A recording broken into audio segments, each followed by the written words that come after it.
Ora, bem-vindos para mais um vídeo e para mais uma apresentação de um livro. E hoje eu trago o livro que vai falar sobre a pós-verdade. Portanto, nós vamos hoje ver, estudar e entender o que significa pós-verdade. E para isso eu trago um livro que está aqui ao meu lado, que tem por título A Verdade Frágil. A Verdade Frágil, o que a pós-verdade faz ao nosso mundo. Portanto, a verdade frágil, o que a pós-verdade faz ao nosso mundo. Este livro foi escrito por uma escritora e filósofa francesa, muito conceituada dentro dos círculos académicos franceses, que se chama Myriam Revaud-Dallon. E Myriam Revaud-Dallon escreve este livro, Pós-Verdade, este livro A Verdade Frágil, sobre a pós-verdade, o que a pós-verdade faz ao nosso mundo. Escreve este livro em outubro de 2020 e é editado aqui em português pela editora 70 e nós vamos ver o que é que esta autora nos diz e o que é que significa pós-verdade. Pois bem, por volta da segunda década do nosso novo milénio, por volta aí de 2010 a 2015, começaram a acontecer alguns fenómenos que tiveram muito a ver com as redes sociais. E estes fenómenos fizeram com que grande parte das populações no mundo, portanto geral no mundo, mas mais no mundo ocidental, portanto mais Europa, Estados Unidos, fizeram com que a opinião pública começasse a mudar. Porque até essa altura, desde a Segunda Guerra Mundial, mais ou menos até 2000, 2010, a visão que era defendida, a visão principal que era defendida no mundo, mesmo com, portanto, a chamada Guerra Fria entre os Estados Unidos e a antiga União Soviética, mas a visão que prevalecia era uma visão baseada na confiança nas instituições, confiança na comunicação social, nas grandes organizações, ou seja, as populações tinham uma certa confiança, depositavam uma certa confiança nas grandes organizações como a ONU, como a União Europeia, como essas instituições, e também sobre uma certa elite financeira, portanto, uma elite financeira e tecnológica. Até aqui, portanto, a maior parte das populações, portanto, depositavam uma certa confiança. Quando o surgimento das redes sociais começa a acontecer um novo fenómeno. As pessoas começam a ter acesso a outro tipo de informação que não aquela informação que era até aí apresentada ao público, não é? A várias populações, por meio da mídia e da comunicação social, principalmente por meio das televisões. E a partir dessa altura, com as redes sociais, muita gente começou a dar a sua própria opinião, começaram a aparecer muitos escritores, filósofos, pensadores que começaram a apresentar muito mais trabalhos por meio das redes sociais, começaram a fazer vídeos, houve muita gente que começou a fazer os chamados lives, não é? Que são vídeos ao vivo, diretamente, em que se falam de vários assuntos da atualidade, com convidados, com várias pessoas. Começou-se a criar uma alternativa à grande mídia. E nós sabemos que a grande mídia sempre, mais ou menos, não é? Sempre esteve, portanto, baseado na chamada alta economia, não é? Ou seja, as grandes empresas, as chamadas Big Techs, normalmente sempre foram elas a financiar, portanto, a chamada grande mídia. E principalmente agora nesses últimos anos, nessas duas últimas décadas, nós podemos dizer que basicamente desde os Estados Unidos da América até a Europa, a própria América Latina, um pouco na África também e na Austrália e alguns países também do resto do mundo, praticamente a mídia está praticamente às ordens, digamos assim, destas grandes empresas mundiais, multimundiais, não é? Que são empresas que normalmente têm um capital financeiro muito alto, dos mais altos que há, não é? e normalmente são os grandes bilionários que comandam essas grandes empresas. Mas quando as Big Techs começaram a formar as chamadas redes sociais, não é? No princípio do milénio, quando apareceram as redes sociais, as pessoas começaram a ter a sua própria voz. Portanto, muita gente começou a ter a sua própria voz. E isto foi criar um fenómeno, criou um fenómeno que, perante esta grande elite mundial, que eu já vou dizer mais ou menos quais das instituições, começou a denominar de uma era que estava a entrar, uma era que era chamada Era da Pós-Verdade. E a palavra pós-verdade é uma palavra nova, é um neologismo, ou seja, quer dizer que é uma coisa nova, que é um fenómeno que aparece basicamente com as redes sociais.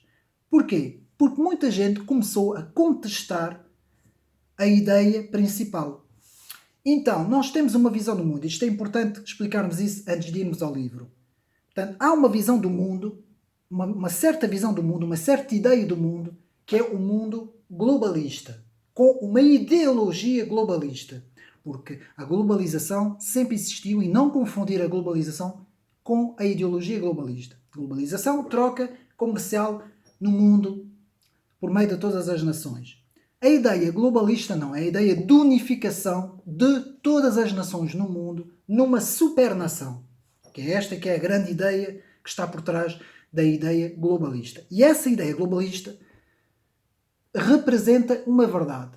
Portanto, é-nos apresentada uma verdade. Uma ideia verdadeira de um mundo globalista, pós-estruturalista, que eu também já vou explicar, e multiculturalista. Portanto, esta é a grande ideia que nos apresentam hoje, mais ou menos desde... Nós começamos a ter este fenómeno amplificado logo a seguir à queda do Muro de Berlim, quando pode-se dizer que a Guerra Fria acaba, e então começa a haver aí uma aceleração deste processo. E com a pandemia tivemos uma aceleração muito grande deste processo de unificação mundial, até que certos grandes líderes mundiais, como o caso do presidente do Fórum Económico Mundial, Klaus Schwab, que explica que a pandemia é uma grande oportunidade para refazer a ideia do mundo nesta grande ideia, não é um género de um reset, mas desta vez uma coisa amplificada nesta ideia do mundo completamente global, completamente unificado, com uma ideia que é uma ideia de esquerda. Atenção, não é uma ideia de direita, é uma ideia de esquerda, é uma ideia progressista, principalmente, não é? Por isso é que a esquerda apoia essa ideia, uma ideia muito progressista, que claro que todos os socialistas, sociais-democratas, todos aqueles, até os próprios comunistas e até a própria extrema-esquerda, têm muita facilidade em aderir a este projeto, e por isto é que nós temos grandes filantropos bilionários como o George Soros que apoiem esse processo, não é? Financiam este processo, assim como outros grandes financeiros como o Bill Gates e por aí fora, que apoiam esta ideia do mundo. Portanto, isto é a visão do mundo. Então, podemos dizer que a pós-verdade são todos aqueles que não aderem a este projeto ou que não concordam com este projeto. Ou seja, o Brexit foi uma das primeiras grandes rupturas que aconteceu em relação a este projeto globalista. Depois tivemos a eleição de Donald Trump e também de Bolsonaro no Brasil, que foram mais dois grandes revés para este projeto, para esta ideia de projeto. Depois tivemos a reação dos coletes amarelos em França, em relação ao presidente francês, Emmanuel Macron, que representa muito bem este projeto mundialista, não é? Liberal e socialista, não é? Socioliberal, como eu chamo, que representa este projeto. E depois tivemos vários outros líderes, não é? Mateus Salvini e outros líderes também dos países do leste e o próprio Putin também, que eles não aderem a este projeto, ou parecem não aderir às principais bases deste projeto. Este projeto mundialista é sustentado pela grande mídia, portanto a mídia principal no mundo, pelas universidades mais importantes do mundo, praticamente nas grandes televisões, nas grandes redes televisivas, praticamente todos os comentadores e analistas defendem esta ideia, portanto, são portadores desta ideia. Depois a própria moda, as artes, a cultura, a moda, a música, todo esse mundo, o cinema, Hollywood, a Disney, todo esse, as próprias modas de desfiles, que têm a ver com roupas, tudo isso, as grandes marcas, tudo isso adere a este projeto mundialista, multiculturalista e pós-estruturalista. O pós-estruturalismo quer dizer que tudo é uma construção social.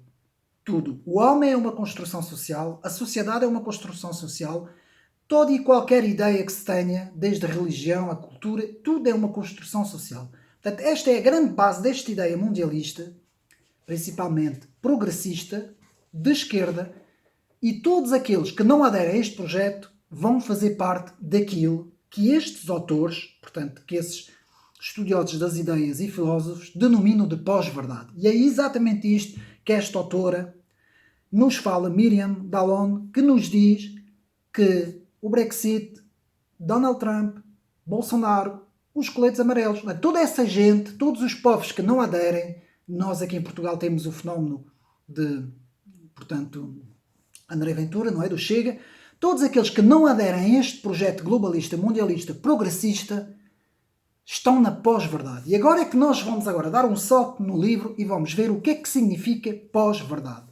Depois desta introdução, vamos agora ao contexto da palavra. Em 2016, a Oxford Dictionary, departamento da Universidade de Oxford, responsável pela elaboração de dicionários, elegeu o vocabulário pós-verdade como a palavra do ano na língua inglesa. Segundo a mesma instituição, o termo pós-verdade, como a definição atual, foi usado pela primeira vez em 1992 pelo dramaturgo sérvio-americano Steve Tachis. O termo tem sido empregado com alguma constância desde meados da década de 2000. Lá está, princípio da década de 2000, como eu disse. Mas houve um pico do uso da palavra com o crescimento das redes sociais, da chamada mídia social, no ano de 2016, por exemplo, na eleição de Donald Trump. Portanto, esta palavra foi usada para descrever quem não pensa da mesma forma, o pensamento único, que é esse pensamento único, progressista, do mundo unificado. Portanto, podemos dizer que a pós-verdade, que é um neologismo, não é? Que quer dizer uma palavra nova, descreve a situação na qual, na hora de criar e moldar a opinião pública, os factos objetivos têm menos influência que os apelos às emoções e às crenças das pessoas. E nós vamos ver porque que é esta a definição que eles dão. Portanto, na cultura política se denomina política da pós-verdade ou política pós-factual, aquela no qual o debate se enquadra em apelos emocionais, desconectando-se dos detalhes da política pública e pela reiterada afirmação de pontos de discussão nas quais as réplicas fáticas, os factos, são ignorados. Portanto, podemos dizer que a pós-verdade difere da tradicional disputa entre falsificação e verdade, dando-lhe uma importância secundária. Resume-se com a ideia de que algo que aparenta ser verdade é mais importante que a própria verdade. Para alguns autores, porque depois vamos ver que há duas ideias de pós-verdade. Para alguns autores, a pós-verdade é simplesmente mentira, fraude ou falsidade encobertas com o termo do politicamente correto de pós-verdade, que ocultaria a tradicional propaganda política. Pronto. Apesar da era da pós-verdade estar intrinsecamente ligada ao campo da política, ela possui diferentes atores sociais que vão além de políticos, podendo também incluir institutos de pesquisas, agências de relações públicas, organizações de sociedade civil, jornalistas, comentadores e o cidadão comum que se lança mão de diversos procedimentos de desinformação. A palavra desinformação aqui também tem muito peso. Como a produção de conteúdos completamente falsos, a distorção de acontecimentos noticiados por veículos jornalísticos, a difusão de boatos em conversas presenciais ou através de serviços de comunicação. Essas as consequências da era da pós-verdade, tudo segundo a autora, não é? Se estende a diversos campos, como a política, ao fazer a população apoiar guerras sem motivos, apoiar um tipo de saúde, ao usar pesquisas falsificadas, um tipo de educação, ao pressionar professores a dar ensinamentos baseados em ideologias, ao invés de factos cientificamente comprovados. Portanto, a questão da pós-verdade relaciona-se com a dimensão hermenêutica pós-estruturalista na fala suposta de Nietzsche. Portanto, Nietzsche, lá está, de que tudo é uma construção. Tudo tem como objetivo o poder. Admitindo-se que não há factos, apenas versões. Portanto, não há factos verdadeiros, apenas várias versões. A busca pela suposta verdade passa a segundo plano. Portanto, a busca pela procura da verdade passa para segundo plano, ganhando expressão o perspectivismo de Foucault. Portanto, Michel Foucault, que já vamos ver também, e as teorias da dissonância cognitiva. Atualmente, em ciências humanas e sociais, a discussão ganha importância com a agnóstica, que investiga e analisa o contexto social através de teorias de jogos, conceitos clássicos acerca do domínio dos factos da verdade, informação e esfera pública, são, portanto, resignados. Portanto, o que é que nós podemos dizer sobre isso? Que a pós-verdade é um conceito que foi criado para designar toda e qualquer reação. Ora, há sempre uma reação quando há uma ação. Portanto, nós estamos a presenciar uma ação no mundo, uma ação de um projeto, e este projeto tem como seus protagonistas, como eu já disse, a grande mídia internacional, as grandes universidades, todas elas, internacionais também, e também o próprio mundo cultural, portanto, o mundo da arte, da música, do cinema, da cultura, da moda, tudo isso, todas essas forças e a própria comunidade científica e filosófica também, não é? Os grandes pensadores que falam em nome desta verdade, portanto, eles apresentam aqui a verdade deste mundo globalizado, deste mundo multicultural, em que não existe fronteiras, em que as nações vão ser dissolvidas, em que todas as culturas vão ser dissolvidas, misturadas numa mega cultura, em que toda a gente vai viver junto, em que já não vai haver mais apego a tradições do passado.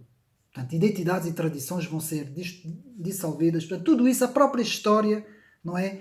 Essa verdade absoluta já não olha para a história como uma coisa importante. Portanto, é por isso é que tem acontecido toda essa reforma na história, não é? Todo esse reformismo da história que se opõe à história antiga. Depois disso, temos, portanto, esta ideia, temos a reação, que é aquilo que estes grandes, portanto, pensadores chamam de pós-verdade. É eles que nos intitulam como pós-verdade. Portanto, a pós-verdade é a reação, é todos aqueles que não querem este mundo. Que não querem por vários motivos, não é? Pode haver vários motivos, como pessoas religiosas, pessoas que defendem tradições, pessoas que são conservadoras, pessoas que têm outra visão do mundo, pessoas que defendem o contexto de nação, que sejam patriotas, que têm outras visões. Essas pessoas são chamados, na cabeça desses autores, são chamados a pós-verdade. E porquê? Porque no fenómeno das redes sociais, sempre que as populações apresentam argumentos contra esta visão, publicando, por exemplo, informação, não é? Que são as chamadas marcas digitais, quando nós publicamos coisas no Facebook, no WhatsApp, quando nós tweetamos no Twitter, quando nós estamos a fazer isso, nós estamos a apresentar a nossa informação. Para estes autores, esta informação é chamada de pós-verdade. É uma informação perigosa, pode fazer com que sejam eleitos presidentes como Donald Trump, como Bolsonaro, por aí fora, que é o fenómeno do Brexit. Portanto, eles culpam este fenómeno das redes sociais por esta digamos assim, esta fratura nesta ideia que até agora, desde praticamente do Muro de Berlim até agora, tinha sido a ideia vigente, a ideia deste mundo que eles querem criar, que as grandes elites querem criar. Então isto faz com que haja uma elite de um lado, muito poderosa, tecnofinanceira, que defende a verdade segundo eles dizem. E depois temos as populações mais conservadoras, que, segundo esta elite, defendem a pós-verdade. Ora, a pós-verdade é o rótulo que vai ser posto nas pessoas que defendem esta ideia. E este rótulo vai vir acompanhado de outros rótulos que nós conhecemos muito bem, não é? Teóricos da conspiração, negacionistas, todo o tipo de ismos, desde de extrema-direita, indo ao cúmulo de ir buscar o próprio nazismo, todas essas coisas assim, não é?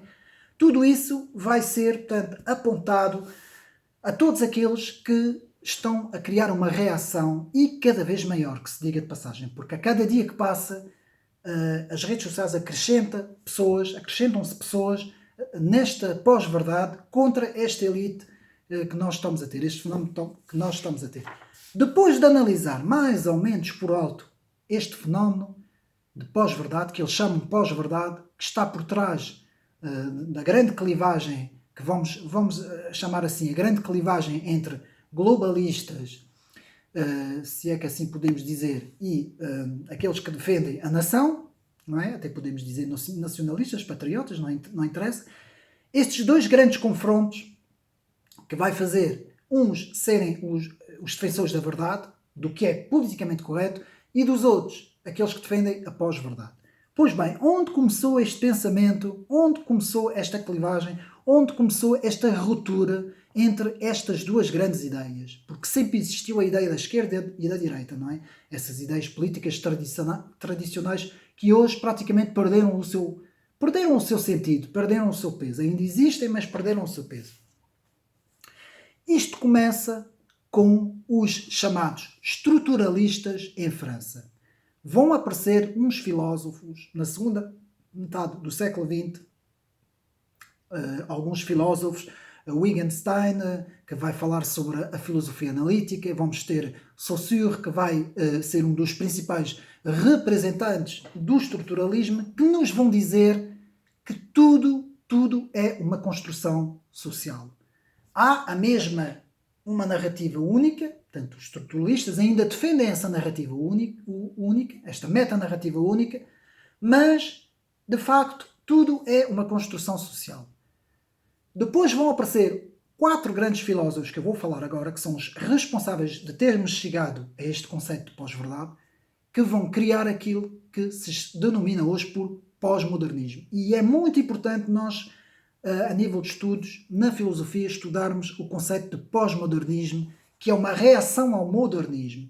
E o pós-modernismo, que vai ter os principais filósofos, que vão ser chamados pós-estruturalistas, porque vão romper com o estruturalismo, porque vão dizer, sim senhor, tudo é uma construção social, vão amplificar esta visão, mas vão dizer que já não existe uma metanarrativa única que explica a história do mundo. Não existe isso.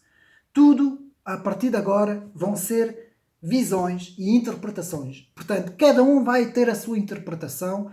Então, é na palavra, portanto, na linguagem que vai residir os estudos enfáticos desses 4 filósofos que eu vou denominar por Michel Foucault, Jacques Derrida, Richard Rorty e Jean-François Lyotard. Portanto, são 4 a mais, mas esses são os 4 grandes filósofos que vão, portanto, desconstruir, portanto, praticamente todas as grandes ideias filosóficas que nós tínhamos até agora. Eles vão desconstruir tudo. Michel Foucault vai pegar no estruturalismo, vai pegar nesta base, que já vinha do Nietzsche também, não é? Nietzsche já tinha começado a dar as suas primeiras interpretações de que tudo era sinónimo de poder, tudo era um discurso de poder, e com isso Michel Foucault vai criar o conhecimento como poder.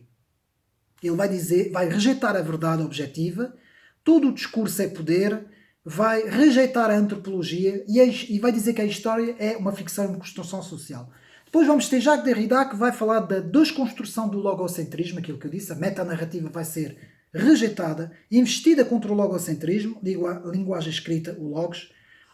Portanto, vai falar na diferença, que é a rejeição do projeto de Edmund Husserl, portanto isto é um bocadinho mais complicado, tem que se estudar isso. Vai falar sobre a linguagem e o autorreferencial como o significado da palavra, rejeição do significado, portanto, de um texto, significado único de um texto, questionar a tradição metafísica ocidental, um grande questionamento da tradição metafísica, e também vai, portanto, falar que já não há correspondência da interação do autor com o texto. Portanto, tudo isso vai desconstruir os significados.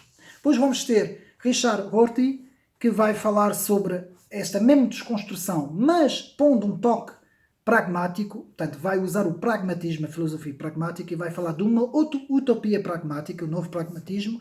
Depois vamos ter o grande criador do pós-modernismo, Jean-François Lyotard, que nos vai falar da condição pós-moderna no seu livro, e que vai falar do fim das metanarrativas totalizantes.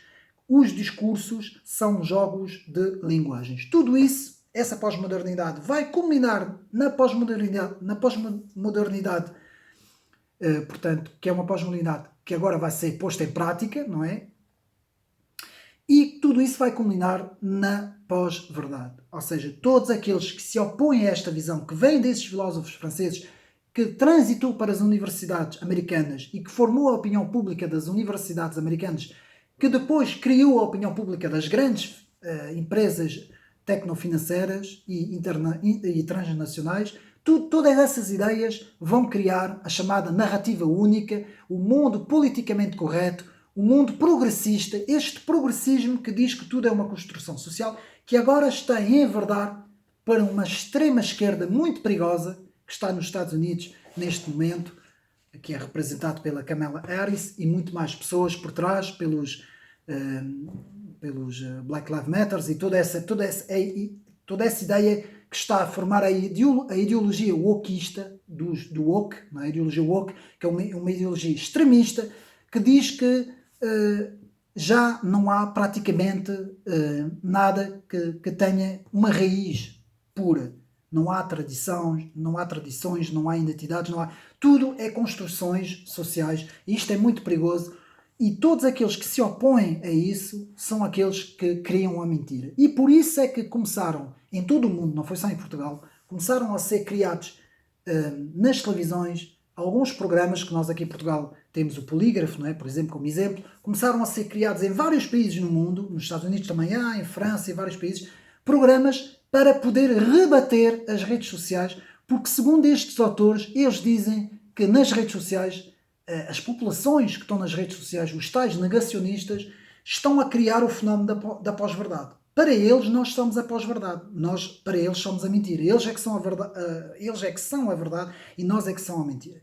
Ora bem, chegamos ao fim mais ou menos. Tudo isso está mais ou menos reunido neste livro aqui, que eu mostro. Esta autora, atenção, esta autora defende a ideia progressista. Portanto, ela aqui faz um género de uma explicação de quem são essa reação, o que é esta reação da pós-verdade, não é? Porque os reacionários, não é? Os reacionários são então os criadores da pós-verdade, segundo esta autora, como eu tenho estado a explicar. E então chegamos aqui, qual é a solução para combater isto? Primeira solução, estudar e ler. Não se informar por meio da grande mídia, porque a informação que é apresentada na grande mídia é uma informação que é formatada neste politicamente correto e neste progressismo. Então, o que é que se deve fazer? Ler, procurar ler história, filosofia, história das ideias, procurar entender as coisas. E há um autor que nos diz, um autor bastante importante, que é um escritor, jornalista francês, que é Éric Zemmour, que nos diz que a melhor maneira de combater este progressismo, que cada vez mais está a radicalizar-se, é estudando esse mesmo progressismo. É estudando a fundo o inimigo, melhor que ele mesmo. Saber melhor a própria ideia dele do que ele próprio, que nós conseguimos vencer o inimigo. Não é ficarmos na retranca, ficarmos apenas agarrados às nossas ideias, não, isso é um erro. Aquilo que deve ser feito é estudar o pensamento do outro, como eu costumo dizer. Estudar o pensamento do adversário para nós entendermos.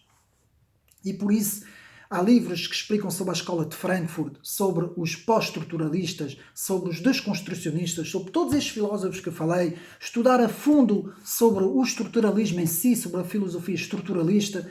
Podemos estudar outras coisas, por exemplo, podemos estudar António Gramsci também, sobre, portanto, as ideias que ele tinha sobre a subversão da cultura. Podemos estudar uma série de coisas, o próprio marxismo, o neomarxismo, a teoria crítica, não é? Podemos estudar a justiça social, os estudos da justiça social, como eu fiz um vídeo há pouco tempo de um livro também muito interessante, que é Teorias Cínicas, que podem ver ao YouTube.